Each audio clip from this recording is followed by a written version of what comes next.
Hello, and thank you so much for being here. Welcome to the She Means Business podcast, where we bring together badass women business owners, industry leaders, and other aspiring women to celebrate their success and empower you. I am your host, Ashley Mastowsk. I'm a business owner, wife, and mom of twin toddlers. Ambitious is my middle name. Join our email list and follow us on Instagram and Facebook. You'll find inspiring content, updates, and the chance to connect with like-minded individuals. Remember to leave a review and share how we've inspired you. Now, let's get to business. All right, welcome back to the She Means Business podcast. I'm your host, Ashley Mastowsk. Today, I am so excited to have my dear friend on the podcast. I've gotten to know her over the past couple years, and we have a lot of alignment in our lives. She's somebody I've truly come to admire on how she lives her life, how she raises her family and runs her business on top of it. She also happens to be an independent insurance agency owner. She has 2 locations. She is in Minnesota and Hudson, Wisconsin, Gilbert, Minnesota to be exact, and Hudson, Wisconsin. They service all of the Minnesota, Wisconsin, and Illinois states. So she's just been fun to learn and hear about her story and how she's been running her agency. So we're part of the same mastermind. So it's been so much fun learning and getting to know her. So please welcome Beth DeLaForest of Aspire Insurance. Welcome. Thank you. Thank you for having me. I'm excited to chat with you today. Yes, absolutely. So why don't you kind of tell your story? I know we actually have very similar backgrounds from before we started our independent agencies, but let's rewind a little bit more. Tell me a little bit about like how you even came into insurance, or kind of tell your story on how you decided to get to where you're at. Yeah. So there wasn't really very much deciding involved in the process. That makes it easy. Yeah, it was actually like a falling into it by accident type of situation, which I think is kind of common for insurance, because I've not met a lot of people who actually plan on getting into the industry. It's like career day for the kids in elementary school. I want to be an insurance agent. Yeah. Yeah. I never hear that. We're like at a career fair where there's like the insurance, booths, and like nobody goes and talks to that person. Right. You're like, oh, you're the boring, and you know what? I finally tell people, you probably can agree with me on this, but I'm like, what do you do? And I'm like, honestly, I just go out and build relationships and make new friends. Yes. And that's what I do. Yeah. And then they want to do business with me. And I'm like, okay. Yeah, sweet. Done. That's like 110% what I do. Yeah. Yeah, exactly. So it's funny how you have it in your mind, the perception of the industry is like super stuffy, or, there's that meme where there's if your insurance agent is wearing these pants and it's like the old school pleated pants. Yes. The belt stuff. It's like, it's like that perception is like stuffy and stale. And this industry has evolved far from that. So if y'all are thinking you want to get to an insurance, that is not what it is anymore. So it's not that. And it's actually just super stinking fun. Like I can't imagine doing anything else. Like, right. I love it. Yeah. I made for it, but I didn't know. I would have never in a million years ever planned or thought about getting into insurance. So I think we're the best kept secret. Yeah, is maybe the way to read it. I just say the same thing. Like, this industry is like a hidden gem. It's just, it's so good. I love it. But even in markets like today where you're getting yelled at and everybody's rates are going up like crazy, I still love what I do. I do too. And I think that's really more of a headspace thing. Like my team and I talk all the time about how we're not going to fall for like a poor me victim situation. Like, the market is really tough right now, but it's a great opportunity time, and it's really going to separate the people that should be in the industry versus, 100%. Like a lot of others that just need, I think it sifts out the get rich quick people, that think that they can waltz in and, So Well, rewind. Sorry. I know we're going to get off track multiple times in here because we could chat forever. So I was actually working at a learning center in the 4-year-old room. And yeah, that was 4-year-olds are fun. And anyway, so I just, there wasn't really a future. And as much as like I enjoyed that experience, I needed to make actually more money than then. Cause at that point I was 20, I was on my own and in school full time, but I needed more of an income. And so, I found a receptionist job at a State Farm, agency. Oh. So I started, at State Farm as a receptionist when I was 20. And I ended up getting licensed 3 months later. And so I was like full-time school, full-time State Farm. And then when I finished my 2-year, I realized like I had been licensed at that point, and I had started to do some production and realized that I actually thought that a career in insurance would be like something fulfilling. So I only finished my AA degree, which I actually am like really happy that I made that choice. Like instead of buying into like, oh, you still have to finish your 4-year degree. Because I look at where I'm at now, and I actually think not having a degree has played in my favor, because it's just it's not put any like I don't have like any like let's pretend I had a marketing degree, like I'd be like, oh, I know how to market, whereas like I don't know how to market, so then I'm hungry and I'm always wanting to learn and dig on my own. So I was at State Farm for just shy of 10 years. And I really, it was a really interesting experience when I think back to the 10 years. The first 5 years were pretty great there. The last 5 years were really hard there for me. I think I had and when you tell these stories, I'm just like, this is why we have become friends. I'm like literally identical stories. Yes, I know. And it's so interesting because I think the things that it did to serve me. Yes. Well, here's the thing, is there's things that it did to serve me, to build me, but there's other things that it did which you could look at and be like, that was awful, but actually they were also the things that helped build me. And they were I wouldn't be where I'm at without that experience. Yes. But it's growth. Yes. And it also is part of what pushed me out of the nest. Yes. Like if it hadn't been the environment that it was, I would have stayed. And then I would have been I wouldn't have realized my full potential, right? 100%. So you have to, like, I look at some of the hard things that I went through there, and, kind of like the last 5 years were really tough. And I mean, I would, it was hard. Yes. Yes. We don't need to elaborate, but we knew. Because I'm so thankful that it was hard, because it grew grit. Yep. And it also was part of what helped me work out of that organization. And I wouldn't have spread my own wings had it not been hard. Yep. 100%. And so it's, so anyway, there I learned really good operations. I mean, I think that they're good at training how a well-run agency operates. Yep. And this was a bigger agency, so I was really able to like really have part in like all of the pieces. And I also love, like, now that I'm in an ownership role, I've sat in every single seat within an agency. And so it helps me with my team. Like it's interesting you say that, because I even am so adamant on even like corporate, like we're talking corporations.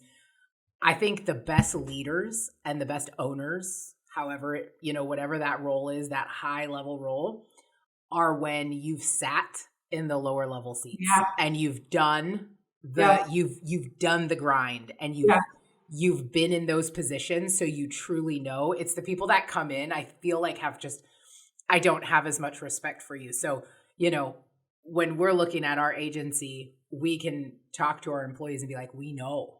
We've been there. Yeah. We've done that. And we feel your pain. We understand it. So how can we make it better? And you can foresee it.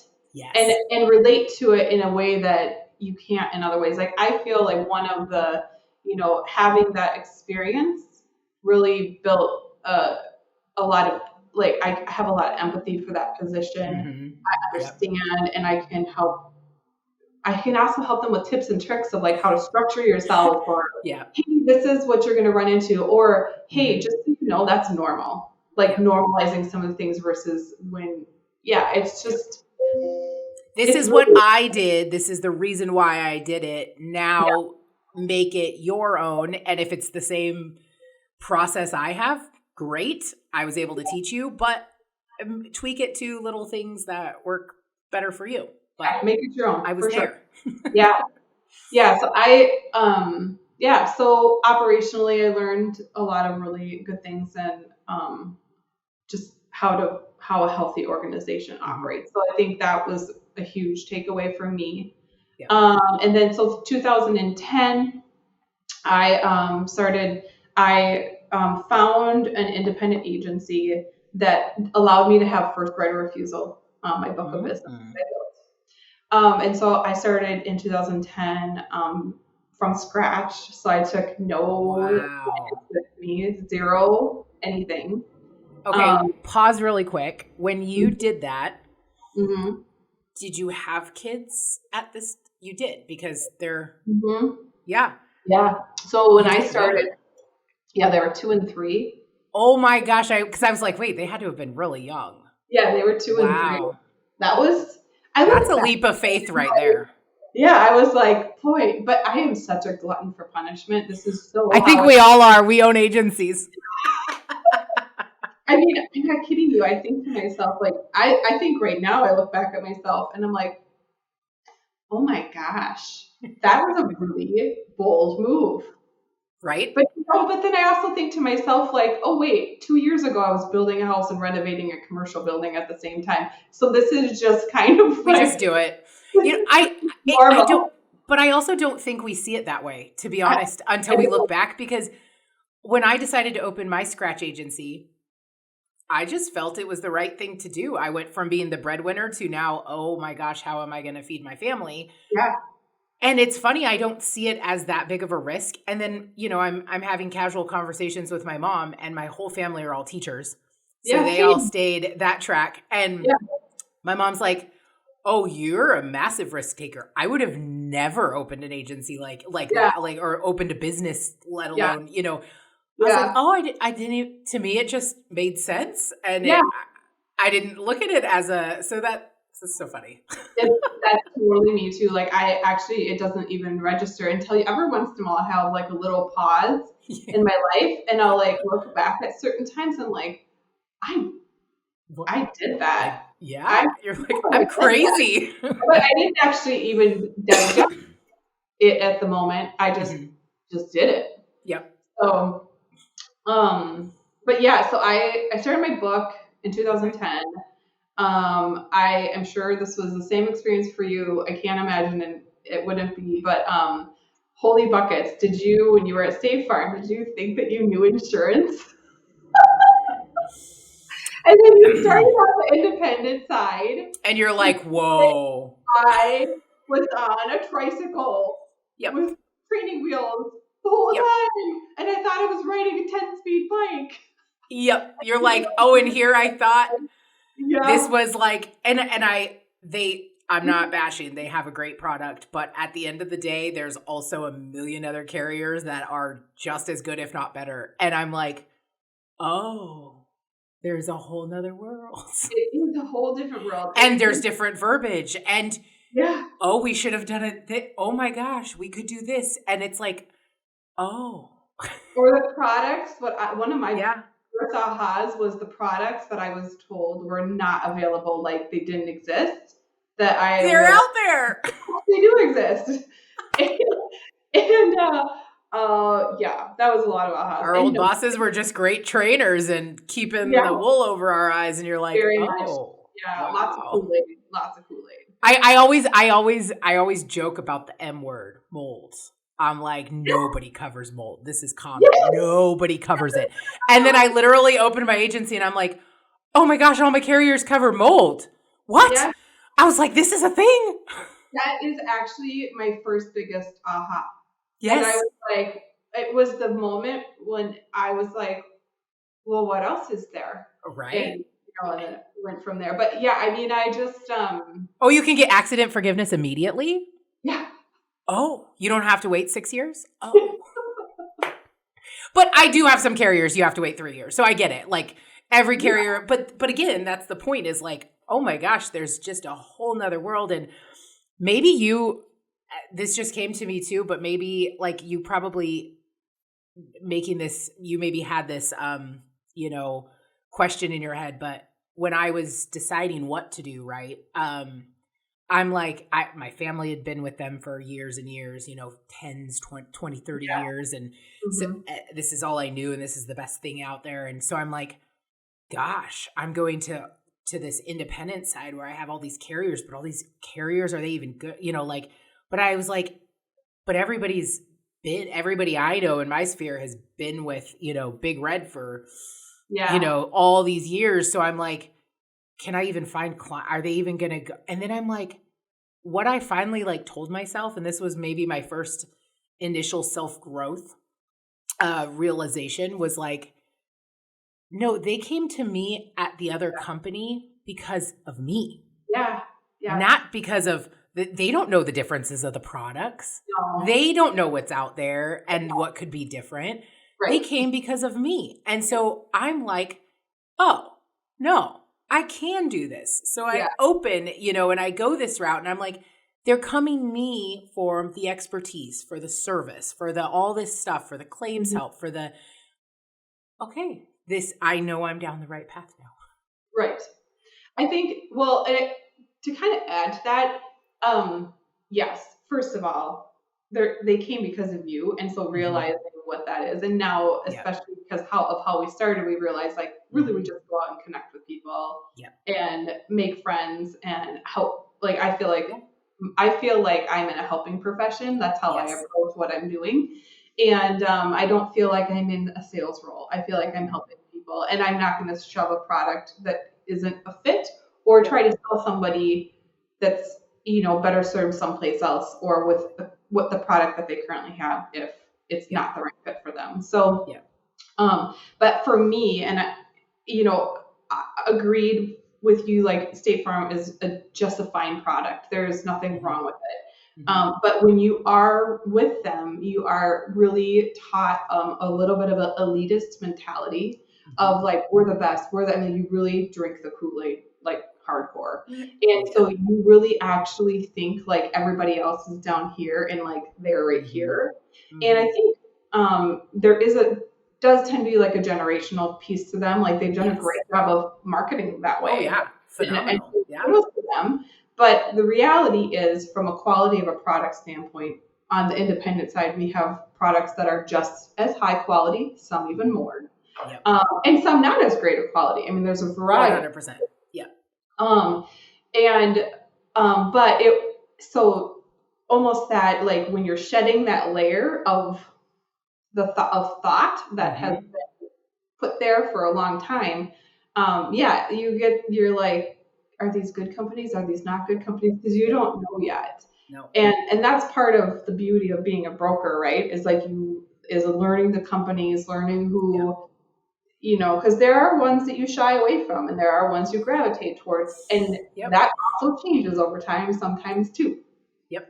But that's the beauty of it is, is that you can be with one person and trust that person to guide you. And to me, you really do you have to earn that trust, and that you have to, it almost makes you to be honest, we actually have to be even a better salesman. You do. On this side, because we don't have the big logo to back us. And, our carriers choose to, now some of them are $1 billion marketing, dogs, but for sure, our carriers choose to put the money back in the pockets and let the agent do the work. But at the end of the day, we have to build the trust with the clients and show them these are the right products for them. Yeah. So it really makes us, not that we didn't before, but this really makes us work even harder to do that. So yeah, I totally agree. Yeah. I also think like anytime you see someone in a company that has just ad after ad on the television, like, I mean, that's a lot of money. They could be, I don't know. Yep. Where's that money coming from? Yeah. Okay. Yeah. Yep. Yeah. I'd rather have the premium dollars going elsewhere. Yep. 100%. Like staffing your claim center appropriately so you can pay claims. Like, it's funny, So, so let me think. So I started. So how did you manage? Like, here you have a 2 and 3-year-old. Yeah. I think I'm asking you this because this is great for me to learn. With a 2 and 2-year-old. Yeah. How did you handle like what like how did you get through those years? Because you owned your independent, or I'm sorry, you worked for that agent for how long? So I built my book for 3.5 years. Mm-hmm. So when I first started,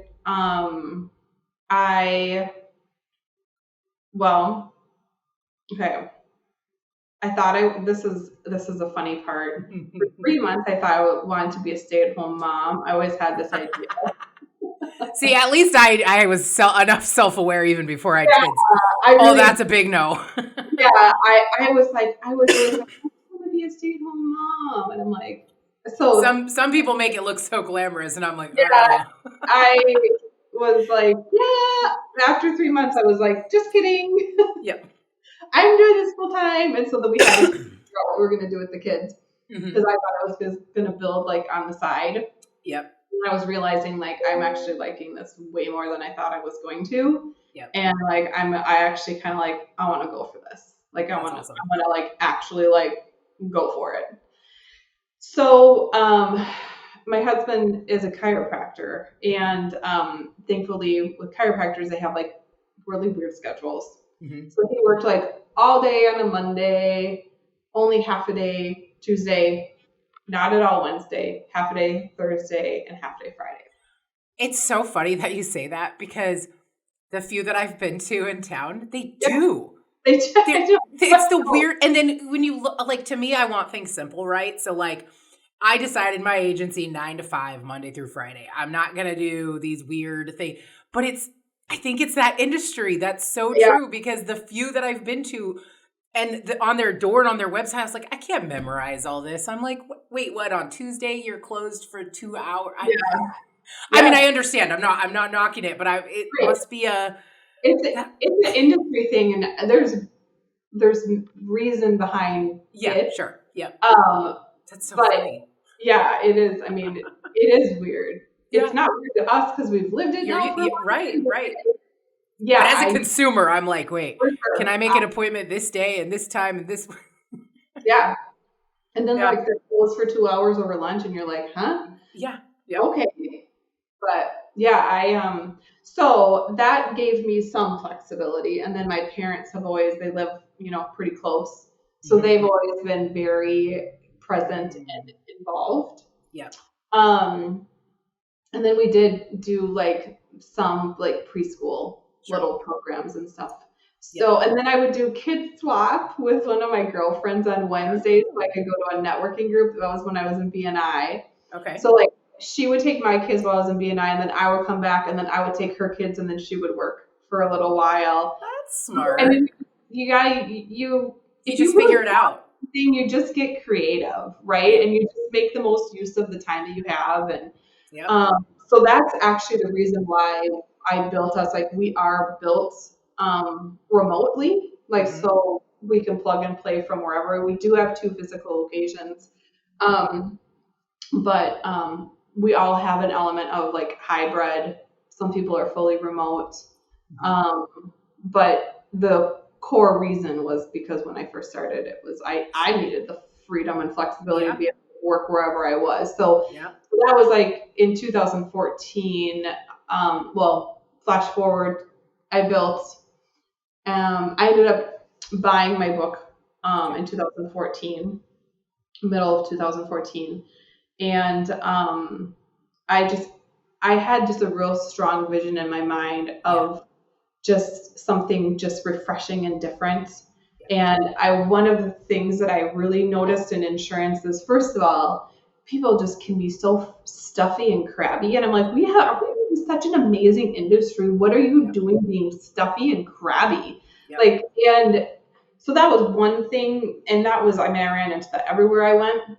But the other thing was there's such a lack of like progression and innovation, and that bothered me. And I wanted to do something different. So it was really like culture and starting something that like looked different than anybody else was doing. And just not being around crabby people. So I've definitely met there are still those insurance owners out there that are just the golf, the golf course sales, or like, and you're like, no, there's so much more, like, so much more to this industry. Right. It's evolving. It is evolving. Or like for me, like at the agency I built at, like they're great. Where there's no, hard feelings there or anything like that. In fact, I just saw one of the owners at a acquisition seminar that I went to. And we talked for a long time. It was super good to catch up with. That's awesome. That's really cool. I had like a good moment with that too, because when I saw him, like I just ran up to him right away and was like, "Hey, John, how are you doing?" Oh. And I thought to myself, "Oh, that was so good." Like that transition went in such a way where I could just freely go up to him, and it was like a really positive exchange versus like when I go hide in the corner. But anyway, so 2014, I bought my book out and then started Aspire with that book. That's awesome. That's so cool. Yeah. And you just hit the ground running, and it's been. Yeah. I mean, I don't think I really came up for air, but I didn't feel like I needed to. I'm still working on that. Energized by the process, and I love that. Mm-hmm. And so we just worked really hard. Thank God for my husband, because given his flexibility with his schedule, like he was able to really help me with like a ton of data entry. Like he works now mostly in the agency, and he's not working as much in practice anymore. But like he's really good. Like if you read Traction, I am the visionary, high risk taker, totally will jump off a cliff. And he's the one being like, "Hey, slow down. Hey." Sounds like what my situation would be. Yeah. Sure. Yeah. It's but you have to have both. You have to. Absolutely. So now that he's more within your agency, I mean, we have a lot of people, a lot of listeners that, probably could care less about insurance. Don't ever want to talk about it, because that's, every case. Yeah.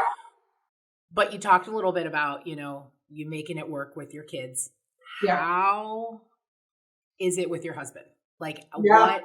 Like that has to also be a struggle. And I love my husband to death, but I don't know if I could actually work with him. And honestly, he would never work in insurance. But I'm like, but you wouldn't, if you were to work in insurance, you would really have nothing. You wouldn't literally be dealing with insurance. You would be doing what you're good at, which is math and numbers and all that jazz. So how have you? Okay. I mean, he doesn't work with insurance. He does our financials. So he pays our taxes. He does payroll, rectifies commission statements. He's on that back end, like, he can, the nice thing with his role is, Adam in himself is pretty highly autonomous. So he kind of like have a role, make it his own, and run it. Yeah. And he just has a knack for numbers, and he's really organized. And so it just kind of plays to his strengths. He can pick it up and put it down whenever he wants. Yeah. So he can still get in, his rounds of golf or whatever he's wanting to do for the day. He can structure his days how he wants, and as long as he has certain things done in certain time frames, which is never a problem. Right. So it's funny because like we both have home offices, and we work so different. I mean, in fact, when we're upstairs together, he is just like nose to the grindstone, like just Yeah. high focus, really like super efficient. And then there's just me. You like, do know it's because he wants to get out and golf. Because he wants to get done and go have his fun time. He had actually, like, I've said this about him forever, and I said it before we did actually any like work, like when we've done different like profiles and stuff together. I've always said like he is a taskmaster. Like he is just so tasky. Whereas I'm like super people oriented. So it's a interesting balance. It works really good.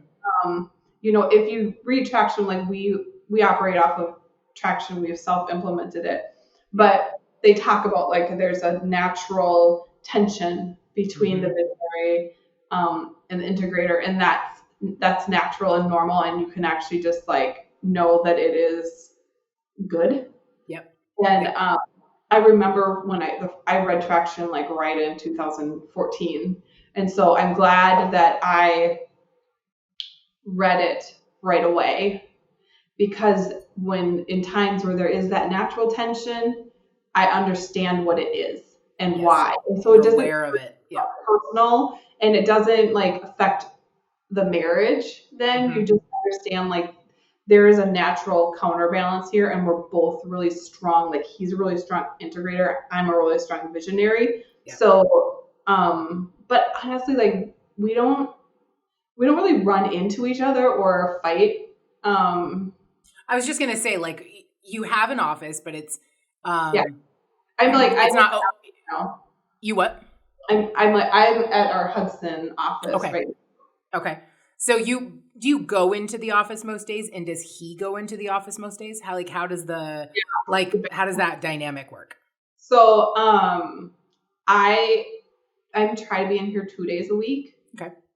I do work better in the office than I do at home. 100%. I am the queen of like, I get really distracted super easy, and I embrace you don't understand how happy I am to hear you say that, because this last like 2 weeks, I have taken a deep dive into like what I'm working on 2024, right? And so I really have been taking a deep dive, like, but I'm like, no matter what, I just know myself. And Fridays we do work from home, but I'm like, I have to have the office. I need to get gets my stuff done. Yes. And I really should be in here more than 2 days, to be honest with you. I should be in at least 3, and it's something I need to work on. The problem is like when I'm at home, it's just easy to be at home and go in my pajamas, but it also does not serve me, and it doesn't help me get closer to who I'm working towards, right? And so anyway, Adam, he does not work in the office at all. He is purely at home.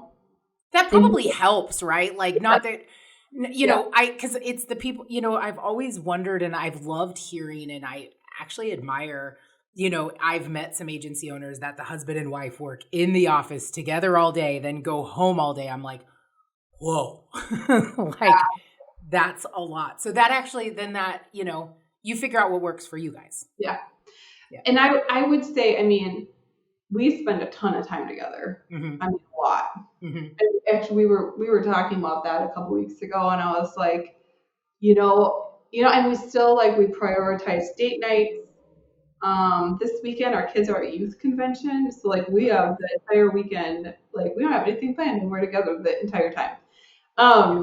And I think that, well, there's a couple of things. One, I can definitely say that when my kids are out of, graduated and out of the house, which who knows how long out of the house will take, but graduated.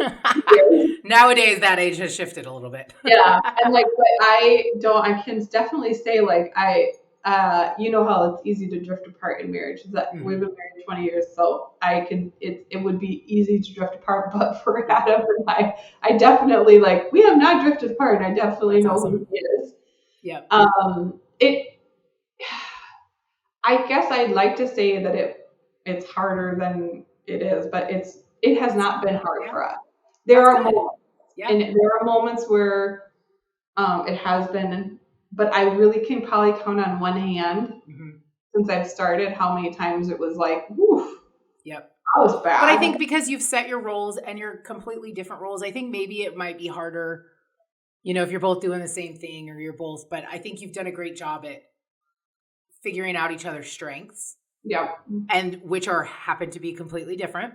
Yeah. Which is funny because in our marriage, I hate saying this, but really opposites do attract. Like my husband couldn't be more opposite than me. Absolutely. Like calm, cool, collective. I'm just like, and so I think those just pair really well together. And then, I can't imagine, it'd be different in the workforce. And then I respect I'm still working on the date night and the prioritizing us because it's a little bit harder with the little toddlers, but I need to get better at that. So that's kind of my goal personally in 2024 is, I'm working on my goals for the agency and, how we're going to grow and where we want to be. But I'm like, no, I need to work on myself too. So where is my personal relationships going and what am I personally going to do, and make sure that that's in line as well as the business, because you can't lose yourself in the business, right? And it's so easy to do, especially when it's fulfilling. And so it's, it's like you naturally will draw to it. Yeah. Do you really need to open the laptop at night after the kids have gone to bed?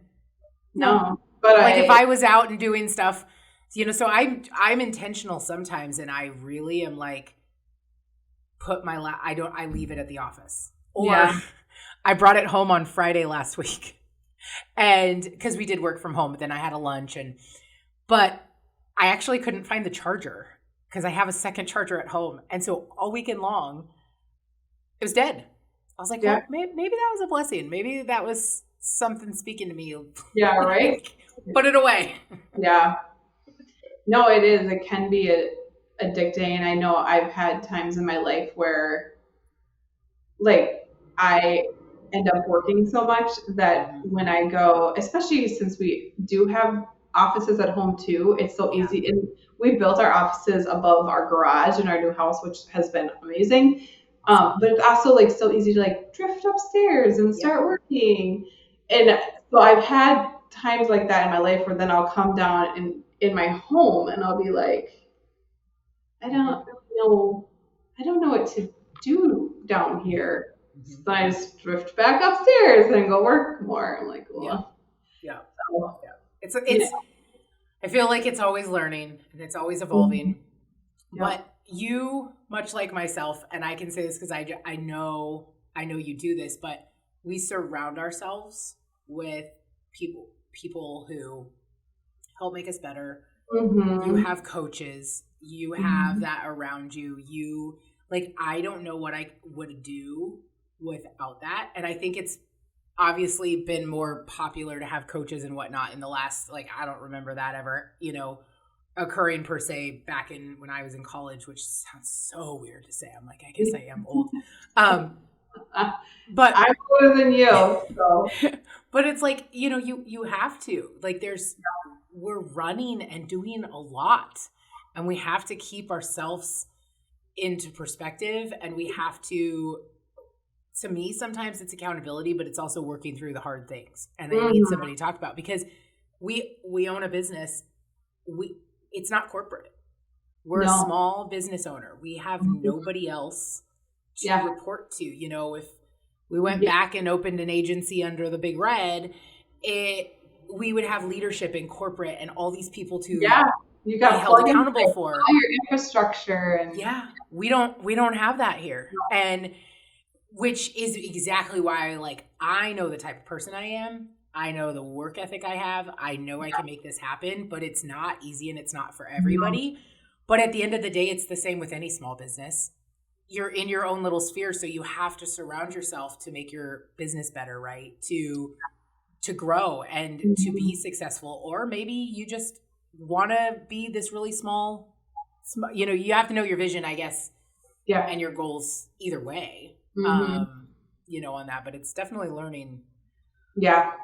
Full learning. And it's nice I love our mastermind group. It was so much fun. We got to visit let new location in Gilbert, Minnesota. Yeah. First of all, never been to Minnesota, which clearly I needed to reread the geography because I'm like, wait, Beth said she wasn't far from me when I landed, but she's in Wisconsin.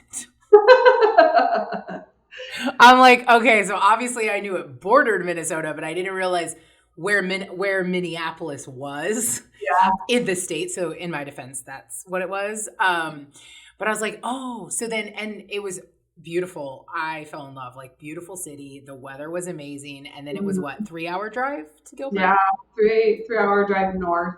And it was beautiful, like absolutely gorgeous. So congrats on that location. How often do you go there? So I go up at least once a month, sometimes twice. But I do, when I'm up, I usually stay for a few days because, as you know, we have a vacation rental above the agency. So I'm able to just stay there, and it's kind of my second home. That's so cool. Yeah, that's awesome. It's fun to have. It's a good place to decompress, and it's, I always think to get up there. We don't have that in Las Vegas. And I grew up in Oregon, so I'm very familiar with little tiny towns. Yeah. And we do have it in Las Vegas, but it's not like Oregon and what I've learned in Minnesota. It's not the same. Yeah. So it's a beautiful little town. So if you guys we're going to make sure all of her contact information is going to be in the show notes. We'll even include your Airbnb link because honestly, it is an awesome little town. What did it take us? Like not even 5 minutes to walk to the lake? Yeah, no, about 5-minute walk. Yeah. It's 0.3 miles. Yeah. So it was so beautiful. I'm like, I need this. Being an Oregon baby, I'm like, I love the green and the outdoors and the Northwest and by the water and it was awesome. So I love your story, and I know we resonate, and we're very parallel in our careers. You're just a few years ahead of me. So it's been so much fun for me to learn from you and watch you grow and achieve your goals. So it's been, I'm always thankful for you and helping me. I'm like, Beth, I need help with this. What would you do in this situation? What are you doing on this end? Because we're very, your agency is I love the verbiage that you've chosen. So I've kind of copied that a little bit, but you're a boutique agency. Like you give me, like, what's your description on that? Like why, did you choose that? Yeah.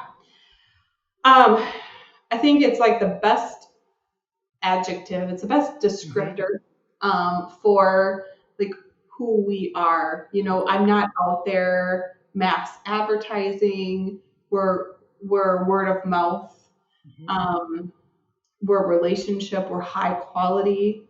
You can't not be competitive because we have such access to the markets that we have. So we're inherently competitive, but it's more so like who we are on the inside, whereas like our retention's really high.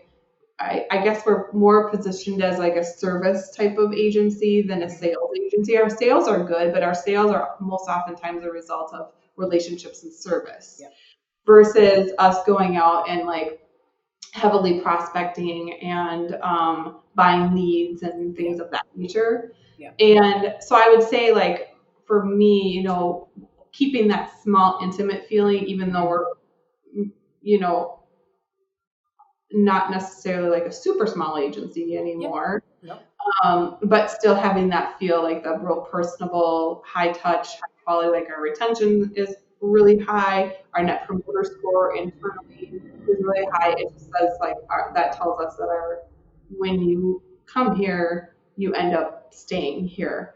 And so, yeah, I guess value. And I like that it resonates. Like you just make sure you communicate that. Like that just comes, that's your vision of the agency. And from that, vision that's helped you, really build it and then make sure that's what you're putting out there. And people know that they can see that, they can sense it, all of that. Yeah. And making decisions like that are like one of the things we're working on in 2024 is if we're identifying ourselves like as a boutique agency, like realizing like then you have to appeal to like all the senses. So like sight, So sound, smell. So we actually have a woman who's an aromatherapist that's actually working on our signature scent for us. I know I'm like super geekishly excited That's about awesome. I love that. I love Isn't that. it so great? Like I'm That's like, so cool. duh. Yeah. And then we're the other thing we're working on is like, what do the sounds like? We want to have like the same like music going at both locations. Okay. So like, what is that? What do we sound like? Because I feel like if your staff has that, yeah, even if you're by appointment only, or if even nobody comes to the office, what your staff is like. Yeah. It's around. I'm having a hard time articulating it, but like your staff, then that's how they'll emulate, within. Exactly. And it's like you raise up and you create your entity as it has its own persona. Yeah. And when you do that though, and people are having experiences that are the same and it all like makes sense, like, yeah. So those are you really think of everything. I love it. Your vision is always just it's there. You're the same way. I mean, I would say you are towards the top of the list, or in the top 5 people that I'll be like, what's Ashley doing? I text you like, hey, do you want to send me your person's information, please? I know, well, and then I forget. So I think it's just when you're around people that inspire you, right? Because you inspire me, and that then it's just kind of like it's mutually sparks new creative ideas. Correct. Totally agree with that. And that's why like I put so much emphasis into masterminds, because you have to gain that inspiration from people, and you have different connections with different people. Like the takeaways that I took away from that retreat are mind blowing. I'm still going back to my notes. I have my book and I still go back to them. I did a whole brain dump, 3 pages on a Word document. I have it up and I'm still doing that, but it's like, oh yeah, well, Teresa said this, or, Tom, oh, I like this idea, and some of them, I'm not a patient person and I want to, implement them right away, but I was able to put them down in my like task goal. We're not the best task completers, but we still do it. But I'm like, okay, this is my goal and I want to implement these things come this time. And it's just, you're totally right. Like you just, the conferences, the intimate retreats, the just talking to each other are so important just for connection with the growth of your agency, and even just as humans, right? Yeah. Like I still admire and get inspired by you just from your personal life, so it's like we can all, having those people in our life it's super important to help with our growth and to get us, through life, because life is hard. It is. Yeah. No, you're right. And it's like the iron sharpens iron. Yep. Right? 100%. And that's why being careful with who you choose to surround yourself with is so important. My circle has gotten smaller and smaller over time, and it's very hard to let, you've been burned enough, or you just learn like, oh, I really liked her, but man, that just the energy, and it's not helping me. It's not serving purpose in my life. So I'm like, I won't weed them out, but I'm not, it's not going to be as, a daily, weekly, monthly thing. Yeah. You pick and choose. No, I'm very careful with my circle, and I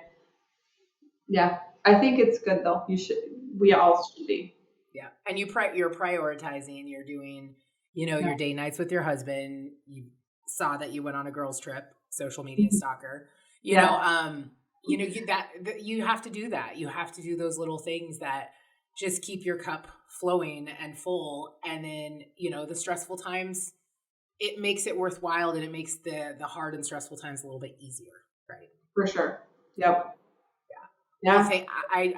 I'm so thankful that you came on. I was like, I need Beth on here. She is going to be great, because I think so many people can resonate with, what you've been through and your path down life, because even if it's not insurance, I mean, we're always looking to hire. You're always looking to hire and find those right people. So maybe we can find a listener that really, wants to realize that insurance is not the boring, stuffy car salesman gig, especially at our agencies, right?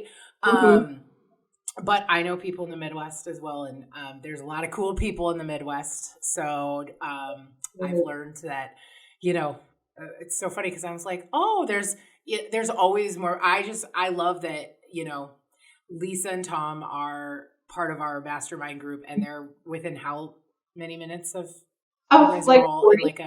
Yeah. So it's awesome because there's no competition. It's all, these people, all of you guys are, selfless, and we all want to help each other. And I just think it's so awesome. And so I've already learned and have some takeaways from chatting with you today, even more so, new nuggets that I've learned. So I appreciate your time and coming on here and telling your story.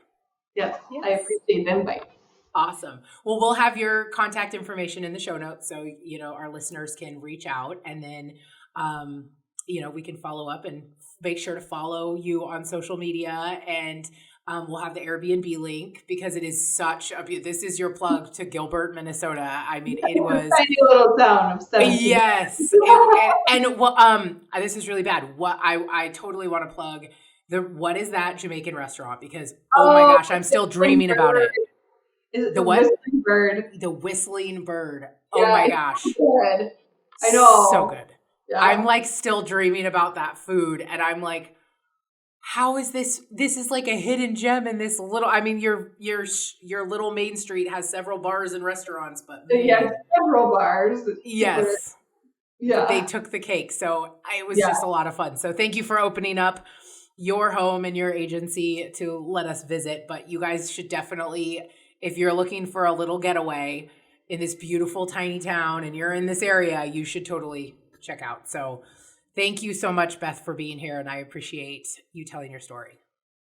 Thanks for listening. I'm your host, Ashley Mastowsk. Tune in next time for more inspiration and stories from women who've made an impact. Make sure to follow us on Instagram, Facebook, and YouTube. Special shout out to Little Dog Social Media for making all of this come together.